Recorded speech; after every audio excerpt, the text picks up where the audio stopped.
muscle itself, just like when doing the vigorous exercises. However, the glycogen stored in the liver is useful to maintain blood glucose level, because blood glucose has to be maintained within a narrow limit, and that limit is maintained by the glycogen present in the liver. When there is a high level of glucose in the blood, for example, after about 2.5 hours after meal, at that time glucose will be converted to glycogen and will be stored in the muscle. But in the times of need, that glycogen will be converted to glucose, and it will maintain the blood glucose level. And we also discussed about why glycogen is stored in our body and not the glucose itself, because some may logic that even though glycogen is stored in our body, glycogen has to be first converted to glucose, and that glucose will be further oxidized or broken down to give energy. If that is so, why not to store glucose itself? Why we have to make the glycogen? And in the process of making glycogen also, we have to invest energy. Though with the investing energy, we convert glucose into glycogen and store in our body. It is mainly due to the importance of osmotic pressure. Osmotic pressure is the colligative property which depends upon the number of molecules. That means whether we store one molecule of glucose or one molecule of glycogen, same amount of osmotic pressure is exerted in the cell. And when we store one glycogen molecule, in that way we are storing around 20 to 30,000 units of glucose. That means 20 to 30,000 units of glucose, when stored as a glycogen, will exert the same osmotic pressure as one molecule of glucose. That's why we have to convert glucose to glycogen, and it is stored in our body. It is mainly because of osmotic pressure, osmotic stress, to minimize the osmotic stress in our body. Okay, we're in the function reserve food material, and the next function we also studied about the structural component of plant and animal. Structural component of a plant, we all know about cellulose is a component of wood and fiber, and also in case of structural component of animals, we can remember about the different polysaccharides, hyaluronic acid, keratin sulfate, dermatan sulfate, and these carbohydrates are also the part of membrane. And we also said that carbohydrates are the part of nucleic acids, DNA and RNA, because we say that ribose sugar, deoxyribose sugar, actually they are the carbohydrates, pentose sugar. That means they are also the part of nucleic acids.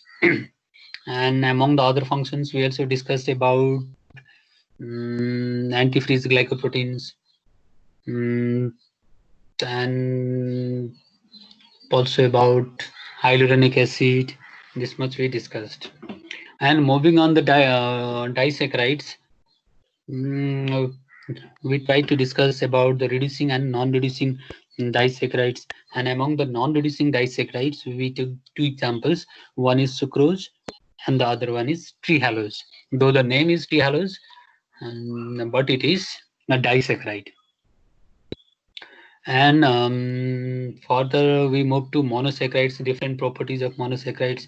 And before moving on the properties, we studied about the chiral center or the chiral carbon. Chiral carbon is also known as the asymmetric carbon. The carbon which is joined with four different constituents is known as the asymmetric or chiral carbons. And okay, and we also studied about the stereoisomers, and number of isomers is given by the formula. What was the formula? 2 to the power n. 2 to the power n. And in the case of glucose, how many chiral carbons are there? 4 chiral carbons. That means 2 to the power 4. That means 2 into 2 into 2 into 2. 2 to 2 into 2 into 2. And that much isomers we get of carbon. And we discussed about isomers, epimers, anomers, optical activity, and also the reaction of monosaccharides. Okay, and moving on to disaccharides, we study about the different disaccharides. Actually, the name of disaccharides we had already known, and we talked about what sugar was that? Invert sugar. What was the invert sugar? Sucrose. Why sucrose is called the invert sugar? Sucrose itself is called the invert sugar, or sucrose in some condition? Solution in the water solution. Okay, water solution, Hydrolysis because and when hydrolysis. it is hydrolyzed, because earlierly sucrose is dextrorotatory, but after hydrolysis, glucose and fructose is much more levorotatory, and it rotates to light to the left. That's why it is known as the invert sugar that that we studied. And we also study about the polysaccharides, most important functions of polysaccharides. With functional aspect, there are two important functions of polysaccharide. One is the structural function, and the other one was the Storage new. of energy. What was the one was? Storage. Storage of energy. Okay. And nutrient classification, we also classified as digestible and non-digestible polysaccharides. Now, non-digestible polysaccharides are those which we call them as the fiber. Okay, up to this we have studied. Now today we'll move on to the polysaccharides. We have classified into heteropolysaccharides, homopolysaccharides. All the examples of homopolysaccharides we have already discussed. Now the important heteropolysaccharides we will discuss.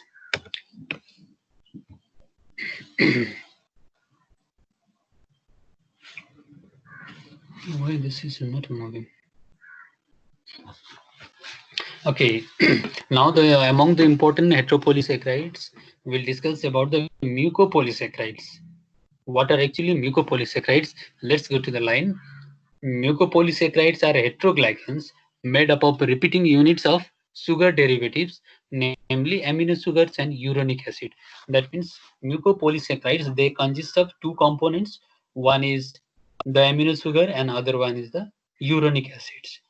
Okay, as in this example, in this picture, you can see one is the uronic acid, COS group. You can see we have already discussed what is uronic acid, and the other was what is aldonic acid. We have taken the example of glucose. If the first carbon is oxidized, it is known as gluconic acid, and if the last carbon is oxidized, it is known as glucuronic acid.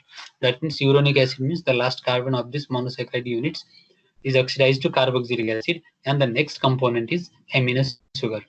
Mucopolysaccharides are the heteroglycans made up of repeating units of sugar derivatives.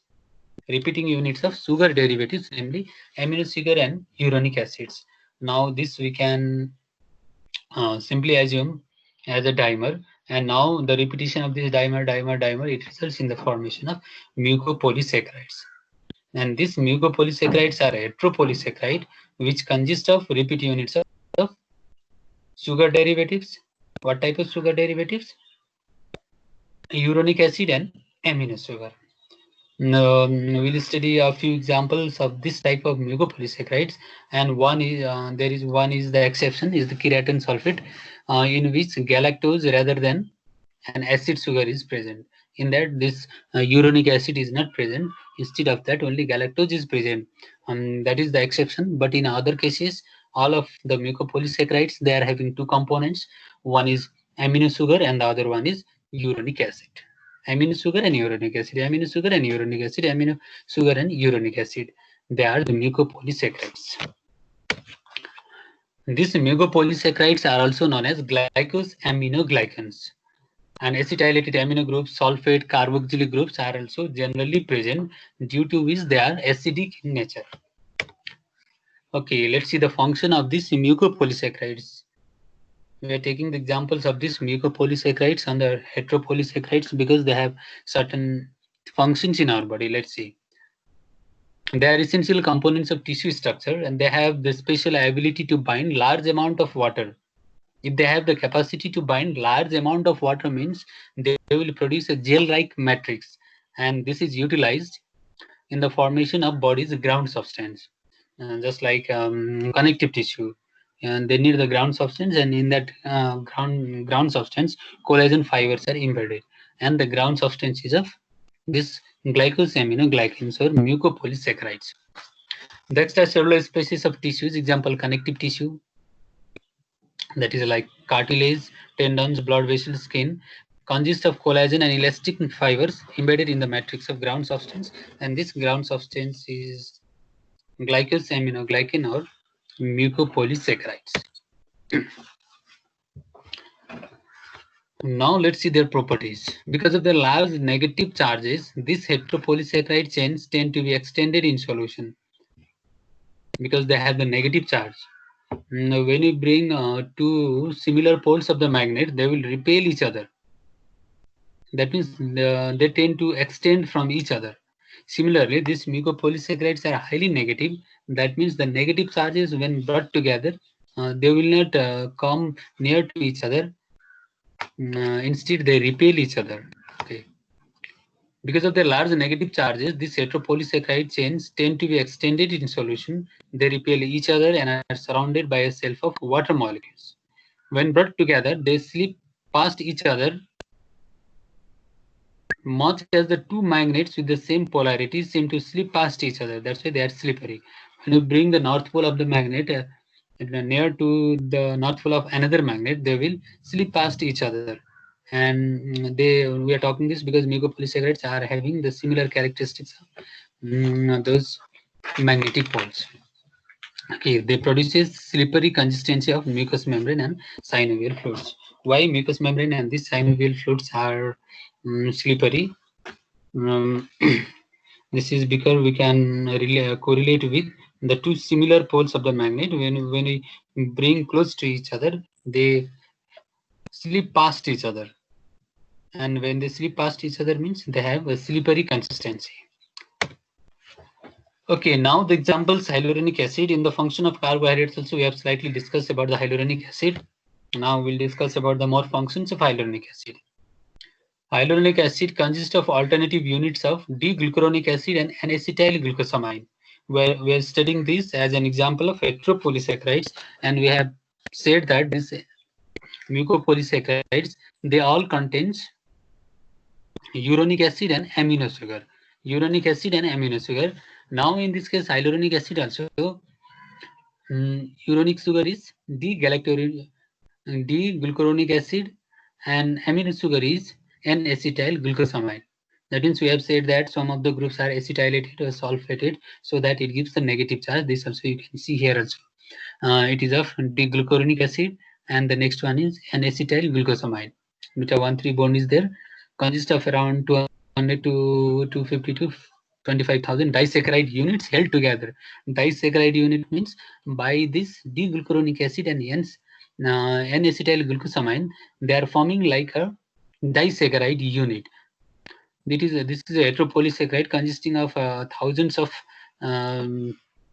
monosaccharide units, but that monosaccharide units are not that different. Only two monosaccharide units are there.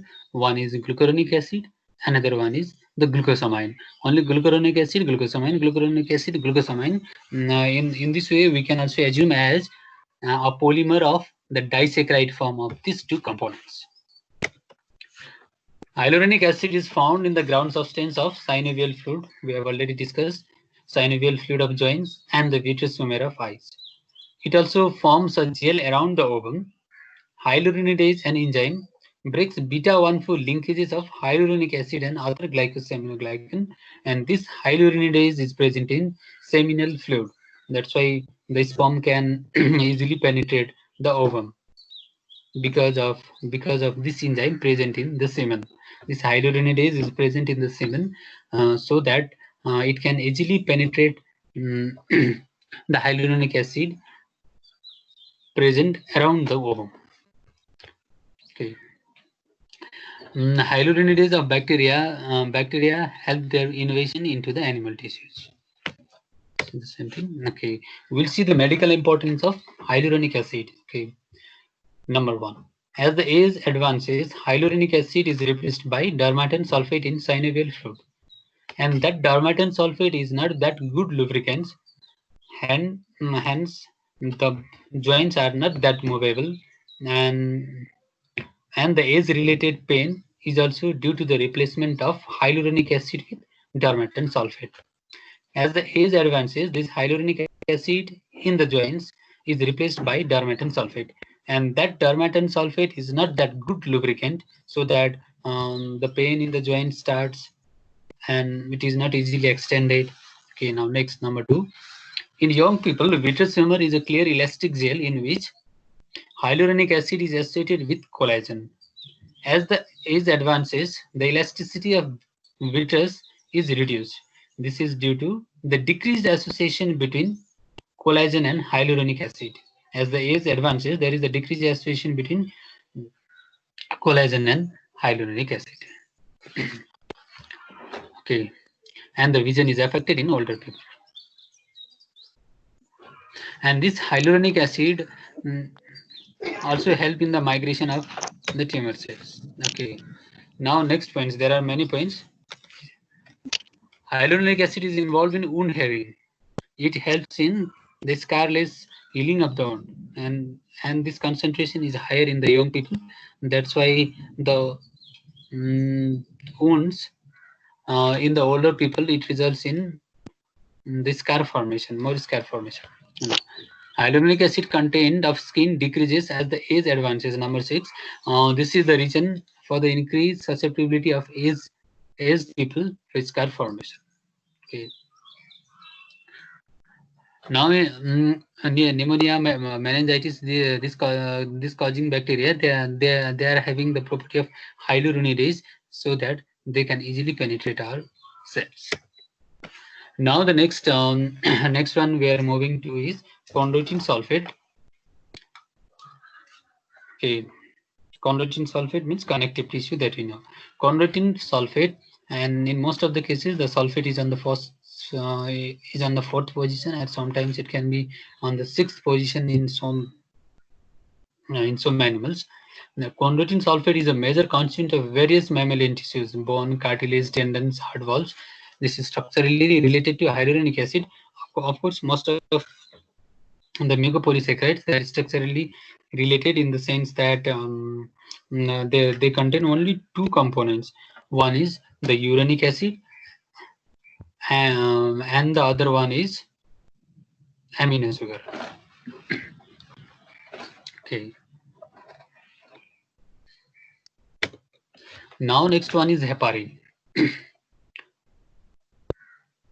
Heparin is composed of alternative units of N-sulfur, D-glucosamine 6-sulfate, and glucuronate 2-sulfate. This is also the example of mucopolysaccharide, and this also consists of 2 similar components. One is the uronic acid, and the other one is, what is the other one? Uronic acid, and next one is amino sugar, and they can have the additional groups just like the sulfate. Okay. And unlike other glycosaminoglycan that are usually extracellular, this heparin is intracellular, and this is the anticoagulant also. This is the intracellular component of mast cells, and this heparin acts as anticoagulant. Now next one is dermatan sulfate, mostly occur in the skin. Okay, you can see the structure. Structurally related to chondroitin 4-sulfate, except for the inversion in the configuration around C5. Around C5, there is the inversion in configuration. You can see in the green that CO- is just in the downside, and this is known as iduronic acid. This is dermatan sulfate. Now next one is keratan sulfate. And this keratan sulfate does not follow the general rule of glycosaminoglycan. That is, the two in all the glycosaminoglycan, the 2 components. The 2 components are uronic acid and what is the next? Amino sugar. But in this case, there is no uronic acid. In place of uronic acid, this is simply galactose. Okay, now we'll move to the other term, that is proteoglycans. We are under heteropolysaccharides, and under heteropolysaccharides, yesterday we discussed about under polysaccharides, we discussed about homopolysaccharides, just like glycogen starch. Many of you may get confused that starch consists of 2 components, amylose and amylopectin. That means this is a heteropolysaccharide. that you should not be confused. Homopolysaccharides are those polysaccharides which keep only one type of monosaccharide units upon hydrolysis. Starch consists of two components. They are amylose and amylopectin. Either amylose or amylopectin, both of them are composed of glucose units, and upon hydrolysis they will give only the glucose monomers. That's why starch is homopolysaccharide, not a heteropolysaccharide. Okay, examples of homopolysaccharide, what we discussed were starch, glycogen, cellulose, any other? Chitin. Any chitin, any other? Inulin. Inulin. Okay, inulin. Okay, what was the function of inulin? What was the use of inulin? We have said inulin is not digested in our body. It is not metabolized in our body. That's why it is used for glomerular filtration rate. It is used to measure glomerular filtration rate. That means we give certain amount of inulin and we analyze the amount of inulin that is excreted in the urine. We collect all the urine and we analyze how much it excreted in the urine in what time. In that, we get to know about the glomerular filtration rate. Okay. Then after that, we moved on to the heteropolysaccharides, and among the heteropolysaccharides, first we discussed about what was the heteropolysaccharides we discussed today. What was its general name? Okay, mucopolysaccharides, and that mucopolysaccharides they were having the similar structures. All the mucopolysaccharides are the repeat units of uronic acid and Amino sugars. Okay, amino sugars and uronic acid. One amino sugar and one uronic acid, they were forming a disaccharide unit, and again there all the repetition of that disaccharide unit. The mucopolysaccharides were formed. Only one exception was keratin sulfate, in which there was no uronic acid. Okay. Now, after completing about the mucopolysaccharides, now we'll go to proteoglycans. Some mucopolysaccharides are found in combination with proteins to form proteoglycans. Okay, they are known as proteoglycans. By the name itself, first they were what is studies mucopolysaccharides. They were known as glycosaminoglycans. That means glycosaminoglycans. That means in both the section of that particular word, we have seen the glycosamino again glycan. That means they are only the carbohydrates. Now we are introducing ourselves to the other term proteoglycans. Proteo related with the protein, glycans related with the carbohydrate. That means proteoglycans, they consist of carbohydrate part as well as the protein part. Our earlier term was glycosaminoglycan. That means that consists of only of carbohydrate units, commonly known as the mucopolysaccharides. Now we are moving to proteoglycans. Proteoglycans, from by the name itself, two components, proteins and carbohydrates. Okay. Some mucopolysaccharides are found in combination with proteins to form proteoglycans, also known as mucoproteins or mucoids. As in this figure, you can see the combination of carbohydrate and proteins resulting in the formation of proteoglycans. And that carbohydrate portion is usually mucopolysaccharides. Proteoglycans, the carbohydrate portion is usually mucopolysaccharides, not all the types, but the mucopolysaccharides. Now we'll go to other term known as glycoproteins. Here also by the term it is a combination of carbohydrates and proteins, but the combination is slightly different. In the earlier term proteoglycans, mainly the carbohydrate portion was the mucopolysaccharide. Carbohydrate was the mucopolysaccharide, and they were not covalently bound. In proteoglycans, they were just associated with each other, but there was no covalent bond between them. Now in these glycoproteins, this is also the combination of the two different biomolecules, carbohydrates and proteins. But in the case of glycoproteins, we can see the covalent bond between the carbohydrates and the proteins. In the earlier one, these proteoglycans, there is just the association between the carbohydrates and proteins, and the carbohydrate part was usually mucopolysaccharides. But now in glycoproteins, there is the covalent bond between the carbohydrates and the proteins. Okay, we'll go line by line. Proteins covalently bound to carbohydrates. Carbohydrate content can be differ. Okay, immunoglobulins. Later on, you will be having the classes on immunoglobulins. You have to study about the immunoglobulins in details. What are immunoglobulins? You may think they are just the proteins. Actually, they are not the proteins. They are the glycoproteins. That means they also contain some carbohydrate part. Another example is human gastric glycoproteins. Similarly, there are other glycoproteins too. Now, especially the carbohydrates found in glycoproteins include mannose, galactose, N-acetyl-glucosamine, N-acetyl-galactosamine, xylose, N-acetyl-neuraminic acid. These are the components, carbohydrate components of glycoproteins. Whereas in the case of proteoglycans, the carbohydrate components were usually mucopolysaccharides. Okay. Now we'll see some of the important glycoproteins along with their functions.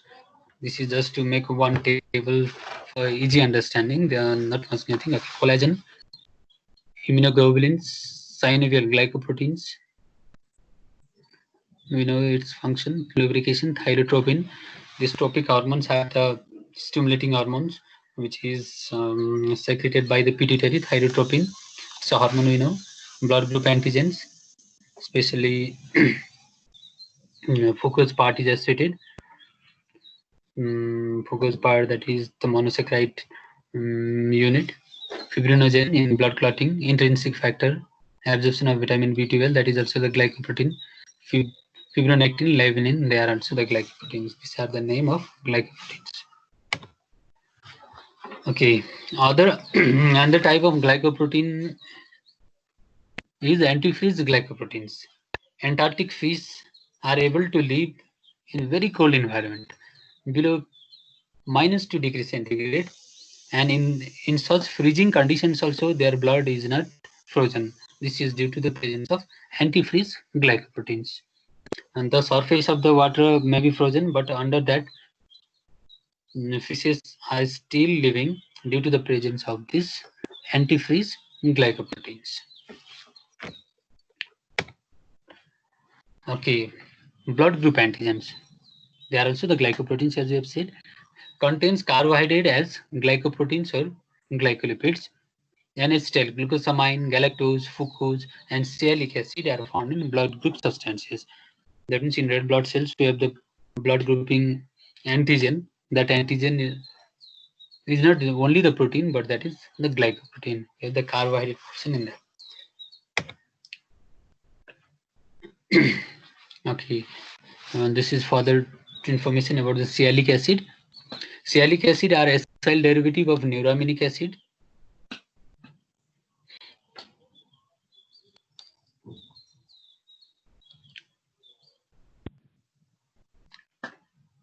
In our first day also, we have seen the structure of sialic acid, and there was the acetyl groups was also there. N-acetyl neuraminic acid is an example of sialic acid. Oligosaccharides of some membrane glycoproteins, because we know that membrane structure, phospholipid bilayer, we say. In that phospholipid bilayer, not only the lipid and the proteins are there, but there are some carbohydrate moieties are there, especially on the outer part, and they are also present as glycoproteins. Okay, and this is all about the polysaccharides. Also we completed. Okay, and in our next class we'll move to the lipids. Okay, if you have any questions, you may ask, or just in the chat box you may write, or you may just unmute the mic and ask. If there are any questions, I'll see.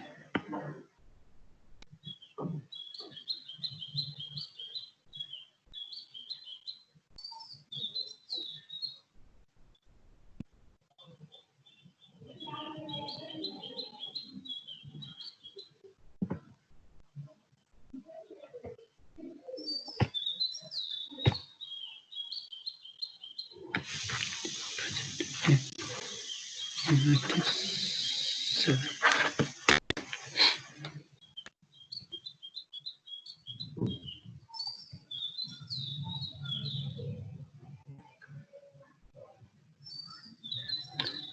if you don't have question, this is all for today. In our next class, we'll join for